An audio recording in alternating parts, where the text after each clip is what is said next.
مثال کے طور پر کہتے ہیں کہ جاپان ہے، جاپان پر امریکہ نے جب حملہ کیا تھا، جو بڑی جنگ، عالمی جنگ کہتے ہیں ورلڈ وار میں، تو امریکہ نے جب حملہ کیا، امریکہ کے فوجی جو آئے، چونکہ ان کے سامنے کوئی اصلاحی پروگرام نہیں ہے، نہ ان کی خود کی اصلاح ہو چکی ہے، کہتے فوجیوں نے اتنی بدتمیزیاں کی تھی، اتنا نقصان پہنچایا تھا کہ جاپانی 1,00,000 عورتوں سے بچے پیدا ہوئے زناکاری کے نتیجے میں، امریکی فوجیوں کے زناکاری کے نتیجے میں۔ یہ وہ عورتیں ہیں جن کے بچے پیدا ہوئے ہیں، اور جن کے بچے پیدا نہیں ہوئے ان کے ساتھ زناکاری ہوئی، ان کا تو کوئی شمار ہی نہیں۔ اب یہ انقلاب یا آیا نہ کچھ تبدیلی لانا چاہ رہے تھے، لیکن نہ خود کی اصلاح ہے نہ اس جماعت کی اصلاح، تو ایسی تباہی آتی ہے۔ آپ دیکھ لیجئے چھوٹے موٹے دنگے ہو جاتے ہیں اور لوگوں کی اصلاح نہیں ہوتی ہے نا، تو دیکھ لیجئے عورتوں کی عزت پامال ہوتی ہے، ان کے سامنے کچھ پروگرام خرابی آتی ہے۔ اس کے بالمقابل آپ دیکھیے جن کی خود کی اصلاح ہے، قرآن سے جوڑ ہے، ایمان سے واسطہ ہے، بڑے سے بڑا انقلاب آیا ہے، ایک چوری نہیں ہوئی ہے۔ او زد علیہ ورتل القرآن ترتیلا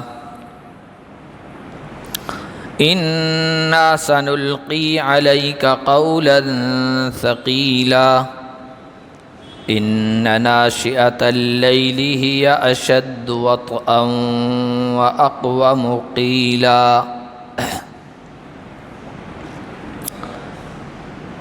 آج کے درس کا آغاز ہم اللہ کے فضل و کرم سے سورۃ المزمل سے کر رہے۔ سورۃ المزمل کی 30 آیات اور 2 رکوع ہیں۔ قرآن کریم کے نازل ہونے کی ترتیب کے اعتبار سے یہ تیسری صورت ہے، اس کا جو پہلا رکوع ہے یہ تیسرے نمبر پر نازل ہوا ہے، تو بالکل شروع میں اترنے والی صورتوں میں سے ایک صورت ہے۔ اس صورت میں نماز تہجد کا ذکر ہے، ایک داعی کی، دین کا کام کرنے والے کی صفات کیا ہونی چاہیے ان کا ذکر ہے، صبر کی تلقین ہے، نبیوں کی اور صحیح دعوت اور پیغام کی راہ میں روڑا بننے والے لوگوں کا ذکر ہے، قیامت کے دن کی ہولناکی کا تذکرہ ہے، اور اللہ کے راستے میں جہاد کرنے والی جماعت کا ذکر ہے۔ اسلام کی 2 اہم صفات کہیے، دو فریضوں کے کہیے کہ نماز اور زکوٰۃ کا بھی ذکر ہے، اور آخرت کا ذکر کر کے پھر سورت کو مکمل کیا گیا ہے۔ سورت جو شروع ہو رہی ہے وہ اس انداز سے کہ یا ایھا المزمل، اے کمبل اوڑھنے والے، محبت کا پیار بھرا یہ انداز ہے، اور کمبل اوڑھنے والے سے مراد نبی پاک صلی اللہ علیہ وسلم کی ذات گرامی ہے۔ اگلی صورت بھی آ رہی ہے یا ایھا المدثر، یہ نبی علیہ الصلوۃ والسلام کی عظمت اور اللہ تعالیٰ سے آپ کا جو تعلق تھا محبت برا، اس کی طرف اشارہ ہے۔ پورے قرآن میں آپ کو یہ کہیں بھی نہیں ملے گا کہ اللہ تعالیٰ نے آپ صلی اللہ علیہ وسلم کو یا محمد کہہ کر کہا ہو، اے محمد نام سے پکارا ہو، کہیں بھی نہیں۔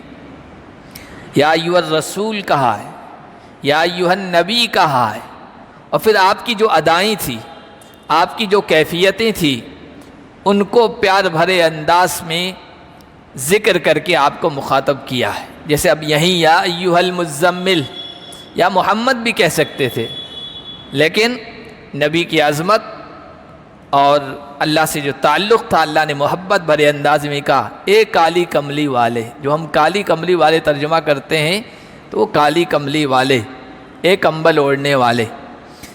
جب نبی علیہ الصلوۃ والسلام پر پہلی وحی آئی تو وحی کی جو کیفیات ہوتی تھی نا وہ بہت سخت محسوس ہوتی تھی اللہ کے نبی صلی اللہ علیہ وسلم پر۔ بخاری شریف میں جو روایات سب سے پہلے آئی ہیں ان میں یہی ذکر ہے، سخت سردی کا موسم ہوتا تھا نا اور وحی نازل ہوتی تھی، اللہ کے نبی صلی اللہ علیہ وسلم پر وحی کا ثقل، وحی کا بوجھ ایسا محسوس ہوتا تھا کہ پسینہ آ جایا کرتا تھا۔ وہ آگے ایک آیت آ رہی ہے وہاں بتائیں گے۔ تو جب پہلی وحی اتری اللہ کے نبی صلی اللہ علیہ وسلم پر لرزہ طاری ہو گیا، گھبرائے ہوئے آئے حضرت خدیجہ کے پاس اور کہنے لگے کہ انی خشیت علی نفسی، مجھے اپنے اوپر ڈر محسوس ہو رہا ہے، اپنی جان کا خطرہ مجھے محسوس ہو رہا ہے، مجھے کمبل اڑا دیجیے۔ اور وہ جمعہ میں بھی شاید پچھلے جمعہ میں آیا تھا، حضرت خدیجہ رضی اللہ تعالیٰ عنہ نے کمبل اڑا دیا لیکن تسلی دی، نہیں اللہ آپ کو بے یار و مددگار نہیں چھوڑے گا، آپ کو ہلاک نہیں کرے گا، آپ کے اندر اچھی صفات ہیں، اچھی خوبیاں ہیں۔ پھر ان خوبیوں کا ذکر کیا، ایسی خوبیوں والے آدمی کو اللہ کبھی ہلاک نہیں کرتا ہے۔ تو وہ جو چادر اوڑے ہوئے تھے نا، اسی کو اللہ نے محبت بھرے انداز میں سے کہا، اے میرے محبوب کالی کملی والے، کمبل اوڑھنے والے، چادر اوڑھنے والے، قم اللیل الا قلیلا۔ آگے اللہ کے نبی صلی اللہ علیہ وسلم کو ایک پروگرام دیا جا رہا ہے۔ پروگرام کیا ہے؟ دنیا میں انقلاب لانے کا، دنیا میں تبدیلی لانے کا، سارے حالات کو، انقلاب کہتے ہیں پلٹ دینے کو، سارے حالات کو پلٹ دینے کا۔ یہ کوئی معمولی کام نہیں ہے، انقلابی جو پروگرام ہوتا ہے اس کے لیے سب سے پہلے جو انسان اس پیغام کو لے کر اٹھا ہے اس کا اپنی اصلاح ضروری ہے، اپنا سدھار ضروری ہے، اور دوسرا اکیلا کوئی آدمی اتنا بڑا انقلاب نہیں لا سکتا ہے، اس کے ساتھ ایک جماعت بھی ضروری ہے، اس جماعت کے اندر کیا خوبیاں ہونا چاہیے وہ بھی اللہ نے اس صورت میں بیان فرمائی ہے۔ تو جو آدمی جھنڈا لے کر اٹھا ہے دنیا میں تبدیلی لانے کا، اس کا بھی اپنے آپ کا سدھارنا ضروری ہے، اصلاح ضروری ہے، اور اس کے ساتھ جو جماعت ہے اس کی بھی اصلاح ضروری ہے، اس کا بھی سدھار ضروری ہے، ورنہ صحیح انقلاب کبھی نہیں آ سکتا ہے اگر جو آدمی کھڑا ہوا ہے اس کی خود کی بھی اصلاح نہیں ہوئی ہے، ساتھ والوں کی بھی اصلاح نہیں ہوئی ہے، تو ایسا انقلاب بربادی لائے گا، تباہی لائے گا، خرابی لائے گا، فساد برپا کرے گا، اچھائی کی توقع اور امید کبھی نہیں ہو سکتی ہے۔ آپ دیکھ لیجئے دنیا میں جہاں کہیں بھی ایسے انقلاب آئے نا وہاں تباہی آئی۔ مثال کے طور پر کہتے ہیں کہ جاپان ہے، جاپان پر امریکہ نے جب حملہ کیا تھا، جو بڑی جنگ، عالمی جنگ کہتے ہیں ورلڈ وار میں، تو امریکہ نے جب حملہ کیا، امریکہ کے فوجی جو آئے، چونکہ ان کے سامنے کوئی اصلاحی پروگرام نہیں ہے، نہ ان کی خود کی اصلاح ہو چکی ہے، کہتے فوجیوں نے اتنی بدتمیزیاں کی تھی، اتنا نقصان پہنچایا تھا کہ جاپانی 1,00,000 عورتوں سے بچے پیدا ہوئے زناکاری کے نتیجے میں، امریکی فوجیوں کے زناکاری کے نتیجے میں۔ یہ وہ عورتیں ہیں جن کے بچے پیدا ہوئے ہیں، اور جن کے بچے پیدا نہیں ہوئے ان کے ساتھ زناکاری ہوئی، ان کا تو کوئی شمار ہی نہیں۔ اب یہ انقلاب یا آیا نہ کچھ تبدیلی لانا چاہ رہے تھے، لیکن نہ خود کی اصلاح ہے نہ اس جماعت کی اصلاح، تو ایسی تباہی آتی ہے۔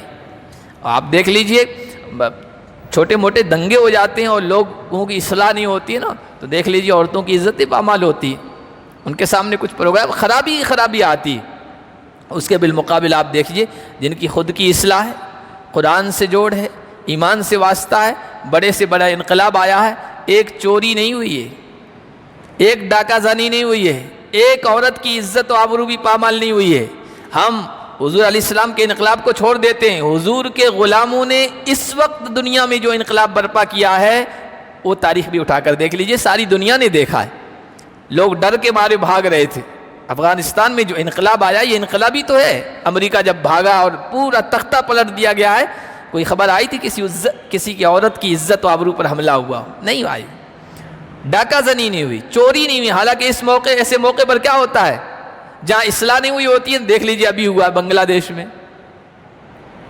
ٹھیک ہے اچھے لوگ تھے ان میں لیکن خراب بھی تھے، خراب نہیں ہوتے تو سب چیزیں لوٹ مار کی وہ نہیں کرتے، وہاں لوٹ مار نہیں ہوئی ہے، یہاں لوٹ مار ہوئی ہے، اس کا مطلب وہاں تربیت لوگوں کی ہو چکی تھی، یہاں نہیں ہوئی۔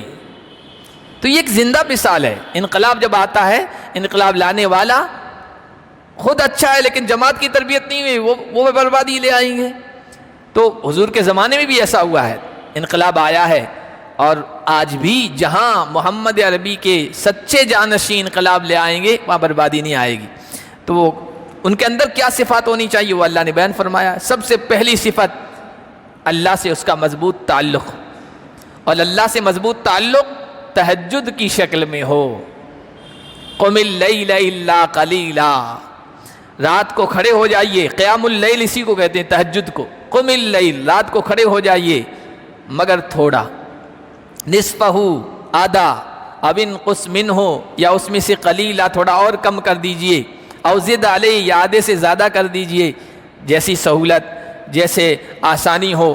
آدھی رات کھڑے ہوئیے, ایک تہائی رات کھڑے ہوئیے, 2/3 رات کھڑے ہوئیے. یہ اللہ کے نبی سے کہا جا رہا ہے کہ جو آدمی انقلاب لے کر اٹھے کم سے کم اللہ سے اس کا اتنا تعلق ہو کہ رات کے کسی حصے میں جب کہ اٹھنا بہت بھاری ہو رہا ہو, مشکل ہو رہا ہو, اس وقت اللہ کے سامنے کھڑا ہو اور اللہ کے سامنے روئے. ایسے آدمی کی اصلاح ہوگی. جو رات کے وقت, تہجد کے وقت کھڑا ہونے کا عادی ہو جائے نا, بہت مشکل کام ہے اس وقت تہجد کے وقت اٹھنا. تہجد تو چھوڑیے, نمازوں کا پڑھنا بھی بہت مشکل کام ہے. انہا لکبیرۃ الا علی الخاشعین, فرض نمازیں بھی ہیں نا, یہ بہت بوجھ لگتی ہے لوگوں پر. ہاں اللہ کا خوف رکھنے والے ہیں ان کے لیے کوئی بوجھ نہیں, وہ رات کے اندھیرے میں عشاء کے وقت بھی آ جائیں گے اور فجر کے وقت میٹھی نیند چھوڑ کے بھی آ جائیں گے. لیکن منافقین جو ہیں ان پر تو نمازیں بہت بوجھ لگتی ہے, 5 منٹ مسجد میں گزارنا مشکل ہو جاتا ہے. تو رات میں جو عادی ہو جائے تو پھر وہ, اس کا مطلب یہ کہ وہ اپنی خواہشات کو دبانے کا عادی ہو گیا ہے. اور جس کو اپنی خواہشات پر کنٹرول کا ملکہ آ گیا نا, تو پھر وہ جس میدان میں جائے گا کامیاب ہی کامیاب ہوگا. او زد علیہ, یا آدھی رات سے تھوڑا اور زیادہ کر دیجئے اللہ کے سامنے کھڑے ہونے کو. ورتل القرآن ترتیلا, پہلی چیز تو اللہ کے سامنے کھڑے ہوئی, تہجد کا پابند ہوئی. دوسرا, قرآن کو اچھے انداز سے پڑھیے. ایک داعی کا, انقلاب لانے والے کا تعلق قرآن سے ہونا چاہیے. اس کی دعوت اسی وقت کامیاب ہوگی, مؤثر ہوگی. اور قرآن بھی کیسے, ترتیل سے پڑھنا ہے. ترتیل سے یوں تو ترجمہ کرتے ہیں صاف صاف واضح پڑھنا کہ سمجھ میں آ جائے, لیکن اس کے مفہوم میں ایک تو ٹھہر ٹھہر کے پڑھنا ہے. دوسرا, کیا پڑھ رہے ہیں مطلب بھی آنا چاہیے. جس داعی کو قرآن کے بارے میں علم نہیں ہے, قرآن کے مطلب کے بارے میں معلوم نہیں ہے, قرآن کیا کہہ رہا ہے معلوم نہیں ہے, وہ صحیح دعوت, دین کا صحیح پیغام نہیں پہنچا سکتا ہے. تیسرا, قرآن سے متاثر بھی ہونا چاہیے. یہ بھی ترتیل کے اندر, مطلب کے اس کے معنی اور مطلب کے اندر یہ شامل ہے. قرآن سے اثر انداز ہو, اس کی ذاتی زندگی میں قرآن کا اثر ہو. تو قرآن کو ٹھہر ٹھہر کے پڑھیے, صاف صاف پڑھیے. حضرت عبداللہ ابن مسعود رضی اللہ تعالیٰ عنہ کا قول ہے, وہ فرمایا کرتے تھے کہ حضور نے فرمایا, لا تحز القرآن حز الشعر ولا تنصروه نصر الدقل. قرآن کو شعر کے انداز میں مت پڑھو, اور جس طرح خراب کھجوری ہوتی ہے اس کو یوں اٹھا کر پھینک دیتے ہو, اس طرح قرآن کو پھٹافٹ پھینکنے کے انداز میں مت پڑھو. جیسے بہت سارے لوگ تراویح میں پڑھتے ہیں نا, ایک دم پتہ ہی نہیں چلتا ہے, راجدھانی کی ایکسپریس کے انداز سے, پیچھے والے کو کچھ پتہ نہیں کہ کیا, وہ بس یعلمون تعلمون کا ہی پتہ چلتا ہے, اس کے علاوہ کچھ بھی پتہ نہیں چلتا ہے. قرآن کو اس انداز سے پڑھنا قرآن کی توہین ہے, تحقیر و تذلیل ہے, قرآن کی بے ادبی. قرآن کو ردی کھجوروں کو پھینکنے کی طرح مت پڑھو. وقفوا عند عجائبہ, قرآن نے جو عجیب باتیں بیان کی ہے اس پر رکو, مزہ لو. اللہ کی کیا قدرت ہے, آسمان زمین کی تخلیق, اور اللہ نے اپنی قدرت کی نشانیاں بیان کری ہیں نا, وہاں رکو, ٹھہرو, غور و فکر کرو. وحرکوا بہ القلوب, اور اس قرآن کے ذریعے سے اپنے دلوں کے اندر حرکت پیدا کرو, دلوں کے اندر تاثر پیدا کرو. ولا یکن ہم احدکم آخر السورہ, اور جب کوئی سورت پڑھو نا تو تمہاری فکر پر صرف یہی سوال نہیں ہونا چاہیے کہ کب سورت پوری ہو جائے, نہیں, بلکہ سمجھ کے پڑھو, غور کر کے پڑھو, معنی و مطلب کو سامنے رکھ کے پڑھو. اور معنی و مطلب کو سامنے رکھ کر جب آدمی پڑھے گا تو آہستہ آہستہ پڑھے گا اور ترتیل سے پڑھے گا. تو قرآن کو ترتیل سے پڑھیے. انا سنلقی علیک قولا ثقیلا, بے شک ہم آپ پر بھاری بوجھ والا کلام اتارنے والے ہیں قرآن کریم. چونکہ یہ سورت جب اتر رہی تھی تو میں نے کہا یہ تو تیسرے نمبر پر اتری ہے. پہلے نمبر پر سورۃ العلق اقرا بسم کی 6 آیتیں، اس کے بعد سورہ فاتحہ، تیسرے نمبر پر بس یہ سورت اتری ہے. اتنا ہی قرآن اترا ہوا تھا.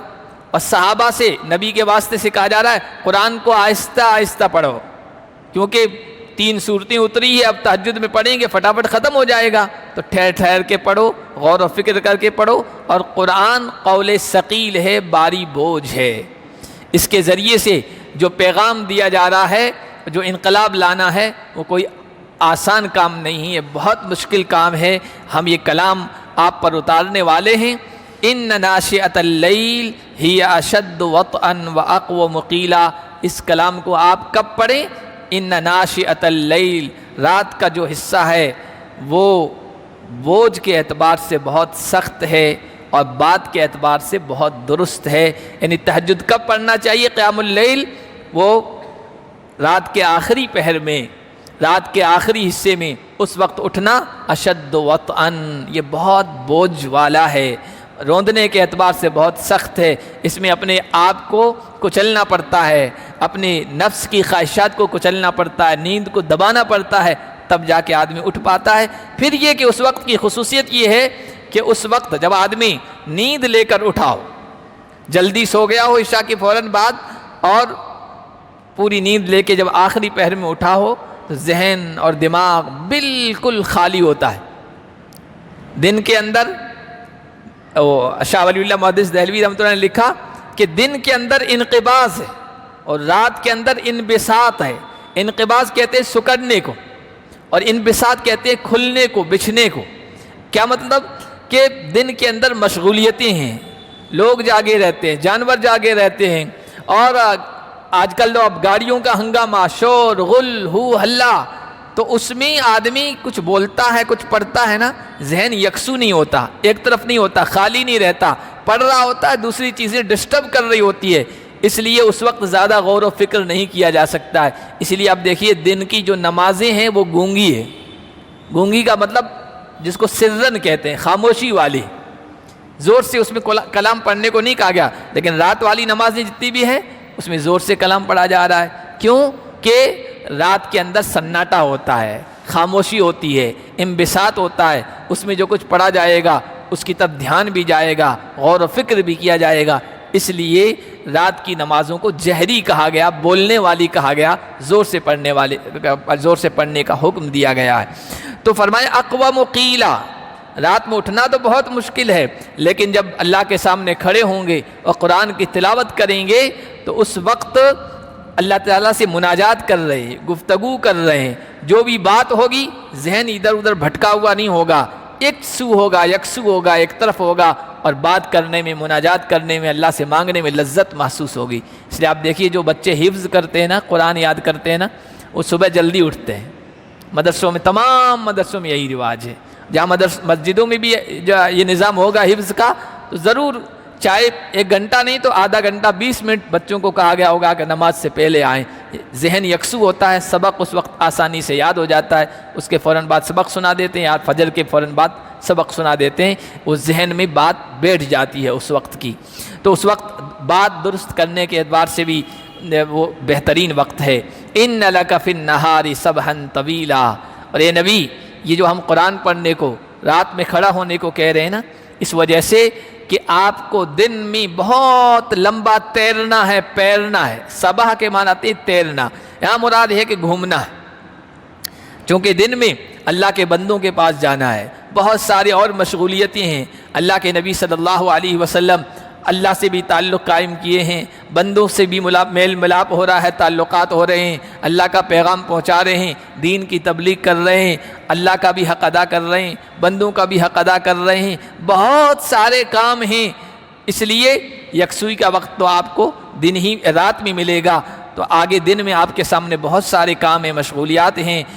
اللہ کو رات کے وقت یاد کیجئے، اور پھر صرف رات کے وقت نہیں، وَاذْكُرِ اسْمَ رَبِّكَ وَتَبَتَّلْ إِلَيْهِ تَبْتِيلًا، اپنے رب کے نام کا ذکر کیجیے. اللہ کو ہر وقت یاد رکھنا ہے. حدیث میں آیا کہ لا يزال لسانك رطبا بذکر اللہ، تمہاری زبان اللہ کے ذکر سے ہر وقت تر ہونی چاہیے۔ اب اللہ کا ذکر عبادت بھی ہے، لیکن سبحان اللہ کہنا، الحمدللہ کہنا، تحلیل لا الہ الا اللہ کہنا، اسی طرح قرآن کی تلاوت، اسی طرح دین کی بات بتانا، یہ سب ذکر میں آ جاتا ہے۔ یہاں تک کہ بعض علماء نے کہا کہ کل مطیع للہ ذاکر اللہ، ہر وہ بندہ جو ہر لمحے اللہ کی اطاعت کر رہا ہے، اللہ کے کہے ہوئے کے مطابق زندگی بسر کر رہا ہے، وہ اللہ کا ذکر کرنے والا ہے۔ تو اللہ کے اپنے رب کا نام لیجئے، اس کا ذکر کیجئے، وَتَبَتَّلْ إِلَيْهِ تَبْتِيلًا، اور اس کی طرف بالکل یکسو ہو جائیے، بالکل اسی طرف کٹ جائیے، پوری توجہ اللہ کی طرف رکھیے، یہ مراد ہے۔ رب المشرق والمغرب، کیوں؟ مشرق کا بھی رب وہی ہے، مغرب کا بھی رب وہی ہے۔ اپنا پورا تعلق اللہ کی طرف کر لیجئے، پورا رخ، پوری توجہ اللہ کی ذات کی طرف کر لیجئے، کیونکہ اسی کے سہارے آپ کو اس دنیا میں انقلاب برپا کرنا ہے، مشرق میں بھی مغرب میں بھی۔ حضور علیہ السلام کے زمانے میں دو بڑی طاقتیں تھیں، سپر پاور تو صرف اللہ کی ذات ہے، لوگوں کو سمجھانے کے لیے کہہ دیتے ہیں کہ سپر پاور طاقتیں دو تھیں۔ ایک مشرق میں تھی جس کا پایہ تخت ایران، پارس کی، جس کو کسرا کی طاقت کہتے تھے، اور دوسرا مغرب میں تھی جس کو روم کہتے تھے، رومی سلطنت، ایرانی سلطنت۔ یہ دو بڑی طاقتیں تھیں، ایک مشرق میں، ایک مغرب میں، اور اللہ کے نبی کو اسی لیے بھیجا گیا تھا کہ ان کے ظلم و ستم سے انسانیت کو نجات دلائی جائے اور انقلاب برپا کر دیا جائے اور ان کے تختوں کو پلٹ دیا جائے۔ یہ کوئی آسان کام نہیں تھا، اس لیے کہا گیا جو مشرق کا رب ہے، مغرب کا رب ہے، اور وہاں کی ظالم سلطنتوں کے تختوں کو پلٹنا ہے، وہ کس کے سہارے ہوگا؟ رب کے سہارے ہوگا، اس کی طرف پورا یکسو ہو جائیے۔ ہر زمانے میں ایسا رہا ہے، جو ظالم حکومتیں ہوتی ہے اصل میں اللہ کے نیک بندوں کے اور اللہ کے پیغام کے پوری دنیا میں پھیلانے میں وہ رکاوٹ بنتی ہے۔ اس زمانے میں یہ دو طاقتیں تھیں، آج کے زمانے میں اسی طرح کی دو طاقتیں ہیں جو کمزور ممالک کو اپنے قبضے میں رکھتی ہے اور ان کو دباتی رہتی ہے، اپنے اعتبار سے استعمال کرتی رہتی ہے۔ پہلے برطانیہ عظمیٰ تھا جس کے بارے میں کہا جاتا تھا انگریزوں کی حکومت میں سورج نہیں ڈوبتا ہے، لیکن اللہ نے اس کو ایسا سکیڑا ان کے ظلم و ستم کے نتیجے میں، اب ایک جزیرہ ہے انگلینڈ، بس چھوٹا سا ایک جزیرہ ہے۔ وہ سلطنت جس کے بارے میں کہا جاتا تھا سورج نہیں ڈوبتا ہے، اب آپ اس کے بارے میں پڑھ لیجئے، سرچ کر لیجئے، پتہ چلے گا چند بہت سارے مخصوص خطے میں وہ سلطنت سمٹ کے رہ گئی ہے۔ لیکن اس وقت دو ظالم طاقتیں ہیں، پوری دنیا انہی کے پنجے میں سسک رہی ہے، ایک امریکہ اور ایک روس۔ یہ دو طاقتیں ہیں، پوری دنیا پھر اسی اعتبار سے بٹ جاتی ہے یا وہ بانٹنے کی کوشش کرتے ہیں۔ لا الہ الا ہو، مشرق کا بھی رب وہی ہے، مغرب کا بھی رب وہی ہے، الہ وہی ہے، بس اسی سے لو لگائیے، اسی کی طرف متوجہ ہو جائیے۔ فاتخذہ وکیلا، اور اس کو اپنا کارساز بنا لیجئے، کام بنانے والا وہی ہے، اور آپ جو پیغام لے کے اٹھے ہیں انقلاب کا، اس میں کامیابی دینے والا وہی ہے۔ واصبر علی ما یقولون، اور جو لوگ یہ کہتے ہیں ان پر صبر کیجئے، برداشت کیجئے، حوصلہ رکھیے۔ یہ بھی ایک پکے سچے ایمان والے کے لیے اور ایک داعی کے لیے ضروری ہے۔ واصبر علی ما یقولون، لوگ کہیں گے، لوگوں نے اللہ کو نہیں چھوڑا ہے، لوگوں نے نبیوں کو نہیں چھوڑا ہے، لوگوں نے رسولوں کو نہیں چھوڑا ہے، تو ایک عام داعی کی کیا بات ہے، ایک عام ایمان والے کی کیا بات ہے، ایک عام عالم کی کیا بات ہے، ایک عام دین سے تعلق رکھنے والوں کی کیا بات ہے؟ لوگ تو کہیں گے۔ ہم لوگ پریشان ہو جاتے ہیں، میرے بارے میں فلاں یہ کہہ رہا ہے، فلاں یہ کہہ رہا ہے، فلاں غیبت کر رہا ہے، فلاں نے فلاں کے سامنے میری برائی بیان کی۔ ارے لوگوں نے اللہ کو نہیں چھوڑا ہے، نبیوں کو نہیں چھوڑا ہے، تو ہم اور آپ کیا ہیں؟ کس قطار میں، کس شمار میں ہیں؟ فاصبر علی ما یقولون، جو کہتے ہیں اس پر صبر کیجئے، اپنا معاملہ اللہ کے حوالے کیجئے۔ اللہ کے نبی صلی اللہ علیہ وسلم کو کیا نہیں کہا؟ سب سے پہلے تو مجنون کا، آپ سے لوگوں کو دور رکھنے کے لیے کہا یہ مجنون ہے، پاگل ہے، عجیب عجیب باتیں کرتا ہے، مرنے کے بعد دوبارہ زندہ ہونے کی۔ لیکن لوگوں نے غور کیا، یہ جو باتیں پیش کر رہا ہے ایسی باتیں تو کوئی دانشور، کوئی سمجھدار، کوئی ذہین و فہیم بھی پیش نہیں کر سکتا، یہ تو پاگل ہے، مجنون کہہ رہے ہیں، خود ہی پاگل ہیں جو مجنون کہہ رہے ہیں۔ تو کہا کہ یہ بھی ہم نے یہ طنز کسا ہے، جملہ کسا ہے، ان کے بارے میں یہ جملہ کہا ہے، لوگ تو اس سے متاثر نہیں ہوئے۔ تو کہا کہ یہ تو کاہن ہے، غیب کی باتیں بتاتا ہے، دست شناسی کرتا ہے، ہاتھ دیکھتا ہے، لکیریں، اور لوگوں کو بتاتا ہے، لوگ اس وجہ سے اس کی طرف جا رہے ہیں۔ لیکن جو کاہن ہوتے ہیں جو ہاتھ دیکھ کر سب کچھ بتاتے ہیں، غیب کی خبریں بتاتے ہیں یا چھپی ہوئی چیزوں کے بارے میں بتاتے ہیں، وہ تو انتہائی خود غرض ہوتے ہیں، مطلب پرست ہوتے ہیں، جھوٹے ہوتے ہیں، لوگوں کو بیوقوف بنا کر نذرانے لیتے ہیں، پیسے وصول کرتے ہیں اور پہلے وصول کرتے ہیں۔ ایسا نہیں کہ بعد میں کام ہو جائے تب دے دینا، کوئی نہیں کہتا ہے، سب سے پہلے کہیں گے خزانہ نکل جائے گا 50,000 مجھے پہلے دو۔ ایسے لوگوں سے کہو خزانہ نکلنے کے بعد آدھا آدھا کر لیں گے، آپ پہلے نکال دو، تو کبھی تیار نہیں ہوں گے۔ مطلب پرانے مکان ہوتے ہیں نا، پرانے مکان، ان میں عام طور پر لوگوں کو یہ وہم ہوتا ہے اس میں خزانہ چھپا ہوا ہے، تو یہ تعویذ گنڈوں والوں کے بعد پتہ نہیں کس کس کے پاس بھاگتے رہتے ہیں اور ان کو لاتے ہیں، گھر کا بھی نقصان کرتے ہیں اور پیسوں کا بھی نقصان کرتے ہیں۔ وہ کہتا ہے، کبھی ایسا نہیں کہے گا خزانہ نہیں ہے، وہ کہے گا ہاں خزانہ تو ہے، پھر وہ سب گلیاں نکالتا، راستے نکالتا ہے، خزانہ نکل جائے گا، اتنے پیسے دینے پڑیں گے، وہ بیچارہ کہتا ہے بعد میں دے دوں گا، کہ نہیں پہلے دو بھائی، اتنا قیمتی خزانہ ہے تو اس سے کہہ دو آدھا لے لینا، تم پہلے نکال کے دے دو، لیکن وہ کبھی اس کے لیے تیار نہیں ہوگا۔ تو ایسے لوگ تو خود غرض ہوتے ہیں، مطلب پرست ہوتے ہیں، کائن ہوتے ہیں، لوگ اس سے بھی متاثر نہیں ہوتے تھے، تو کہتے ہیں یہ شاعر ہے، شاعر جب شعر پیش کرتا اچھے انداز میں لوگوں کو متاثر کر دیتا ہے، یہ بھی شاعر ہے۔ لیکن لوگ غور کرتے تھے حضور کے کلام میں، کہتے شاعر تو نہیں ہو سکتا ہے، شاعر تو جھوٹی باتیں کہتا ہے، زمین و آسمان کے قلابے ملاتا ہے، شاعروں کی باتیں سنو، شراب پیے ہوئے ہیں، شعر کہہ رہے ہیں، ایسا لگے گا حکومت کو پلٹ دیں گے، ساری طاقت انہی کے پاس آ گئی، تو جھوٹ ملا ہوتا ہے ان کی باتوں میں، تو جھوٹ کی بالکل آزمائش نہیں۔ تو یہ سب جملے کستے تھے اور ہر زمانے میں اہل ایمان کو کسے جائیں گے۔ آج بھی آپ دیکھ لیجئے مسلمانوں کے بارے میں ایسے ایسے جملے آدمی تڑپ کے رہ جائے، حضور کے بارے میں، حضرت عائشہ کے بارے میں، دین اسلام کے بارے میں، تاکہ لوگوں کو ان سے دور رکھا جائے۔ ہمارے یہاں تو اس وقت سب سے زیادہ آگے ہمارے یہاں کے ہمارے برادران وطن ہیں اسلام و مسلمانوں کے خلاف جملے بنانے میں، جملے کسنے میں، تانے دینے میں۔ حضرت عائشہ کے بارے میں آپ دیکھیے کیسی بھونڈی باتیں کرتے ہیں، حضور کے بارے میں کیسی باتیں کرتے ہیں، مسلمانوں کے بارے میں ہیں 75 پتر 72 حوروں کے خواب دیکھ رہے ہیں۔ ایسے نہ جانے سوشل میڈیا پہ اگر آپ اب دیکھیں نا، آدمی جل بھن جاتا ہے کہ کیا لکھ رہا ہے آدمی، اور اس کو کچھ پتہ نہیں، بس اسلام دشمنی میں، مسلمان دشمنی میں۔ اب وقف بورڈ کے سلسلے میں، وقف زمینوں کے سلسلے میں آپ سب کو پتہ ہے، ہماری خود کی سمپتیاں ہیں، اللہ والوں نے دی اللہ کے نام پر، لیکن لوگوں کے ذہنوں میں بٹھا دیا سرکاری زمینیں، اس پر قبضہ کر کے بیٹھے ہیں، لوگ اس کو صحیح سمجھ رہے ہیں کہ ہاں۔ تو اسلام و مسلمانوں کے بارے میں ایسے جملے ہمیشہ کسے جاتے رہے ہیں۔ اللہ نے اس کے بارے میں کہا ہے، جو کہتے ہیں صبر کرو، حوصلہ رکھو، اور ہمیشہ حوصلے والوں کی جیت ہوتی ہے، اور ایسی باتیں سنی جاتی رہیں گی۔ لَتَسْمَعُنَّ مِنَ الَّذِينَ أُوتُوا الْكِتَابَ وَمِنَ الَّذِينَ أَشْرَكُوا أَذًى كَثِيرًا۔ جو اہل کتاب یہودی عیسائی اور شرک بت پرستی کرنے والے ہیں، ان کی طرف سے تمہیں ایسی باتیں سننے کو ملے گی۔ اللہ نے کہا ضرور سننے کو ملے گی۔ آگے کیا کہا؟ ان تصبروا وتتقوا، اگر صبر کرو گے، حوصلہ رکھو گے، ڈرتے رہو گے اللہ سے، تو یہ بہت کامیابی کے عمدہ پختہ امور میں سے۔ وَهَجُرْهُمْ هَجْرًا جَمِيلًا، آگے کہا اچھے انداز سے ان کو چھوڑ دیجیے، ان سے پھر زیادہ تعلق قائم نہ رکھیے، نظر انداز کی، الجھیے مت۔ الجھنا جاہلوں کا کام ہے، اہل ایمان جاہل نہیں ہیں، ان کے پاس ایمان کی روشنی ہے، تقوی کی روشنی ہے، ان سے اچھے انداز سے جدا ہو جائیے۔ ہاں، ہمدردی کا جہاں موقع آئے سمجھانے کا تو موقع چوکنا نہیں چاہیے، انہیں بتانا چاہیے کہ یہ کیا چیز ہے، اور یہ جو غلط فہمی پھیلائی جا رہی ہے، یہ تمہیں بیوقوف بنایا جا رہا ہے، اصل بات یہ ہے موقع آئے تو ہمدردی کے ساتھ سمجھانا چاہیے۔ اور آگے اللہ نے کہا وَذَرْنِي وَالْمُكَذِّبِينَ أُولِي النَّعْمَةِ وَمَهِّلْهُمْ قَلِيلًا، مجھے چھوڑ دیجیے اور خوشحال جھٹلانے والوں کو چھوڑ دیجیے، ان کو مہلت دے دیجیے۔ اللہ کے نبی صلی اللہ علیہ وسلم کا دل بہت دکھتا تھا جب اس طرح کے جملے کستے تھے آپ کے بارے میں، اہل ایمان کے بارے میں، اور ان میں خاص طور پر سب سے پہلے پیش ہوتے تھے خوشحال لوگ، دولت مند لوگ، چودھری لوگ، سردار لوگ۔ ہر نبی کا قصہ آپ اٹھا کر قرآن میں دیکھ لیجئے۔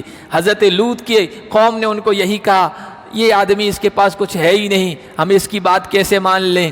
حضرت ہود علیہ السلام کی قوم نے کہا، حضرت نوح علیہ السلام کی قوم نے کہا خود بھی بے حیثیت آدمی ہے، ماننے والے بھی غریب ہیں اور کمزور طبقے کے لوگ ہیں، دنیاوی اعتبار سے ان کے پاس کچھ بھی نہیں ہے، یہ کیا کامیاب ہوں گے اور یہ کیسے ہوں گے۔ حضور کے صحابہ کے بارے میں کافی لوگ کہتے تھے، 30ویں پارے میں آ رہا ہے وَإِذَا مَرُّوا بِهِمْ يَتَغَامَزُونَ، آج جب ان کے پاس سے اہل ایمان کے پاس سے گزرتے تھے، آنکھوں میں اشارے میں کہتے تھے دیکھو یہ حوروں کے خاوند جا رہے ہیں، یہ جنت کے مالک جا رہے ہیں، پہننے کے لیے لباس نہیں، صحیح ڈھنگ کا کپڑا نہیں، رہنے کے لیے مکان نہیں، کھانے کے لیے خوراک نہیں، اور کہہ رہے ہیں ہم جنت کے مالک ہیں، حوروں کے خاوند ہیں۔ یہ جملے کستے تھے ہر زمانے میں۔ تو بڑے جو لوگ ہوتے تھے نا وہی روڑا بنتے تھے ہمیشہ۔ ان کو یہ ہوتا تھا نحن اکثر اموالا و اولادا، مال ہمارا زیادہ، تعداد ہماری زیادہ، یہ کیا ہے تھوڑے چند لوگ۔ تو اللہ کے نبی کی یہ ہوتی تھی اللہ کی طرف سے پکڑ آ جائے ان کی، تو کہا گیا کہ پکڑ یہ آپ کا کام نہیں، یہ ہمارا کام ہے، مجھے چھوڑ دیجئے، ان خوشحال جھٹلانے والوں کو چھوڑ دیجئے، وَمَهِّلُهُمْ قَلِيلًا، ان کو مہلت دیجئے۔ مہلت وہ ہمارے علم میں ہے، مہلت کے بعد پھر جب ہم ان کی پکڑ کریں گے نا ساری دنیا کے لیے عبرت بنا دیں گے، اور ہمارے پاس آگے جب پہنچیں گے اِنَّ لَدَيْنَا أَنْكَالًا وَجَحِيمًا، ہمارے پاس ان کے لیے بیڑیاں تیار ہیں، دہکتی ہوئی آگ تیار ہے، وَطَعَامًا ذَا غُصَّةٍ، اور گلے میں پھنسنے والا کھانا تیار ہے۔ کھانا کیا دیا جائے گا ان کو جہنم میں؟ تھوہر کا جو درخت ہوتا ہے وہ دیا جائے گا، اتنا کڑوا ہوگا کہ گلے میں پھنس جائے گا، پھنسا رہے گا، کئی سالوں تک پھنسا رہے گا۔ پانی مانگیں گے، پانی مانگیں گے، پانی نہیں دیا جائے گا، آخرکار کھولتا ہوا پانی دیا جائے گا اس پھانس کو نیچے ڈالنے کے لیے، اور اتنا کھولتا ہوا ہوگا، پیئیں گے نا تو اتنا گرم ہوگا کہ پیٹ کی ساری آنتیں پکل کر پاخانہ کے راستے سے باہر ہو جائے گی۔ یہ حدیث کا مفہوم ہے۔ تو یہ ہم نے تیار کر رکھا ہے، اور دردناک عذاب تیار کر رکھا ہے۔ اس دن جب زمین کانپ جائے گی، پہاڑ کانپ جائیں گے، اور پہاڑ نرم ریت کے ٹیلے کی طرح ہو جائیں گے۔ پہاڑ کو تو مضبوطی میں مثال دی جاتی ہے، پہاڑوں سے زیادہ مضبوط کوئی چیز نہیں۔ آندھیاں آتی ہیں، طوفان آتے ہیں، زلزلے آتے ہیں، سیلاب آتے ہیں، پہاڑ جہاں ہے آج تک وہیں قائم ہے، مضبوطی میں مثال ہے۔ لیکن اس دن وہ سخت ایسا ہوگا، پہاڑ بھی روئی کے گالوں کی طرح، ریت کے نرم ٹیلے کی طرح، جس طرح ہوا چلتی ہے اس کو بکھیر دیتی ہے، پہاڑ اس طرح بکھر جائیں گے۔ اس دن کے لیے ہم ان کو مہلت دیے ہوئے ہیں۔ آگے کچھ اور اسی سے متعلق باتیں ہیں۔ اللہ کے نبی صلی اللہ علیہ وسلم کو تسلی دی گئی ہے حضرت موسیٰ کا اور فرعون کا ذکر کر کے، انشاءاللہ اگلے درس میں پڑھیں گے۔ اللہ پاک ہم سب کو ان آیتوں میں جو صفات بیان کی گئی ہے ان کو اپنانے کی توفیق عطا فرمائے۔